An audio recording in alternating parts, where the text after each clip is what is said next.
गणतंत्र व्यवस्था रे गोटे विचित्र व्यवस्था जो द्वारा कि सरपंच माने आसिक राजरास्ता बसुंट आपण मैंने देखी विगत दिन में सरपंच महासंघ तर विगत दिन में धारणा बहुत बार आसी आज आम सरपंच माने राजरास्ता को आसी कौन पर आसी आम सरकार को यही बाबद अवगत कराऊ आपण देखुवे धीरे धीरे कौन हो पंचायत राज व्यवस्था को सरकार कोटा कोटी सरपंच मान क्षमता ह्रास कर गोटे साधारण कथा आप देखिए बंटन व्यवस्था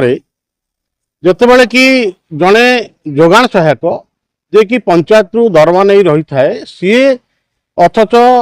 पंचायत जोगाण व्यवस्था तार साइन सिग्नेचर किंतु सरपंच रही गोटे विचित्र व्यवस्था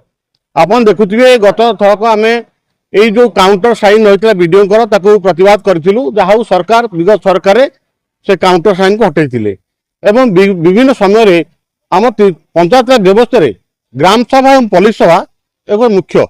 जहाद्वारा कि ग्राम सभा पुलिस सभा विभिन्न प्रकार समस्या आम डेवलपमेंट वर्क देता तो कार्यकारी किंतु एवं देखा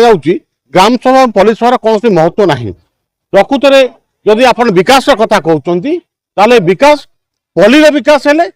गाँव विकास है तेज जा राज्य विकास हम तेज देश विकास हम तेणु विकास मंग धरुवा व्यक्ति माने पंचायत स्तर में तृणमूल स्तर में सरपंच मान क्षमता ह्रास कर दिया गोटे विचित्र व्यवस्था निश्चित भाव में गणतंत्र कोट ना कोठी ये देखा एक व्यवस्था को प्रशासन हाथ ठेली दे दिया जहाद्वारा कि साधारण लोक समस्या सृष्टि हो तेणु आम 9 दफा दाबी नहीं सरकार को आम दाबी रखीचु मुख्य दाबी आमर आपन जानी 2011 मसीहा पर जनगणना ही नहीं तेणु से हिसाब से अद्यावधि आम सरकार राज्य सरकार अनुदान एवं केंद्र सरकार अनुदान पाऊँ अनुदान कौन से वृद्धि है एवं आउ गोटे विशेष कथा हूँ आपण मैंने जानी पंचायत स्तर में जो पानी जल जोगाण इलेक्ट्रिक बिल पंचायत रु जाऊँगी आम सरकार डिमांड करूँ सरकार बहन करूँ जहाद्वारा कि सही अर्थराशि सरकार पंचायत विभिन्न डेवलपमेंट वर्क आम करूँ आउ गोटे कथा हूँ जो समस्त को कलाकार भत्ता आरंभ कर समस्त भत्तार व्यवस्था कराला जिते गोटे सरपंच तृणमूल कम कर दिन रात अहरा परिश्रम करुँच गोटे भत्ता आम अपील करूँ सरकार दाबी रखीचु तत्सहित गोटे स्पेशल फंड स्वतंत्र पांठी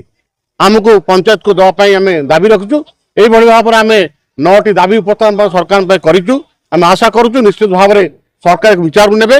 यार कि भाव में कार्यकारी हम से पदक्षेप ग्रहण करेंगे देखु आज आमर राज्यर प्राय समस्त सरपंच को अवगत कराई समस्ते उपस्थित अच्छा आसंता काली चलो जेहेतु बर्तमान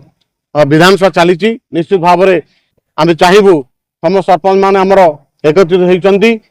आगामी दिन में कि भाव में साधारण लोक समस्या आपण मैंने देखी थे किसी दिन धरी गोटे भी नुआ भत्ता सांक्शन होना कि सरकार बारंबार कहते आम पेंशन दौचु लोक कि पंचायत स्तर में शह शह लोक अपेक्षा कर रही पेंशन पाई पारु ना तेणुक सरकार या प्रति सचेतन रही निश्चित नदी ना आगामी दिन में राज्य सरपंच संघ ये धारणा चालू रखियो वरिष्ठ नागरिक कम्प्लेन करुँच तुम गाँव किए जड़े मरे तुम भत्ता पाइब सही व्यवस्था तो सरकार एपटे कहते समस्त 60 वर्ष पर समस्त भत्ता पाइबे किंतु देखा जिते लोक मैंने अप्लाई कर भत्ता आवेदन कर नुआ भत्ता सांक्शन होना जदि नुआ भत्ता सांक्शन होना सरकार कौन व्यवस्था कर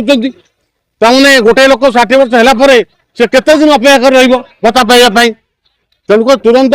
सरकार ए पदक्षेप नियंतु आ गोटे बड़ दुखर विषय आप जानुवे एवं पंचायत स्तर में आक्रोशमूलक भाव में राजनीति आक्रोश रखी सरपंच मान को अनास्था अणा किंतु जितेबाला सरपंच को अनास्था अणा त्रुटि कौन रही तदंत कराऊनी आम सरकार निवेदन रखू तार प्रकृत तदंत करूँ जदि कौन सरपंच एत दोषी सब्यस्त हूँ कार्यानुष्ठान ग्रहण करूँ किंतु राजनीति आक्रोश रखी वार्ड मेंबर मैंने रखी दे दौरान अनास्था को ग्रहण कर अत्यंत निंदनीय घटना तेणुक गणतंत्र यह शुभंकर नुहे ତେଣୁ ଆମେ ନିଶ୍ଚିତ ଭାବରେ ଆଶା ରଖୁ ସରକାର ଆପଣ ବିଚାର କରିବେ।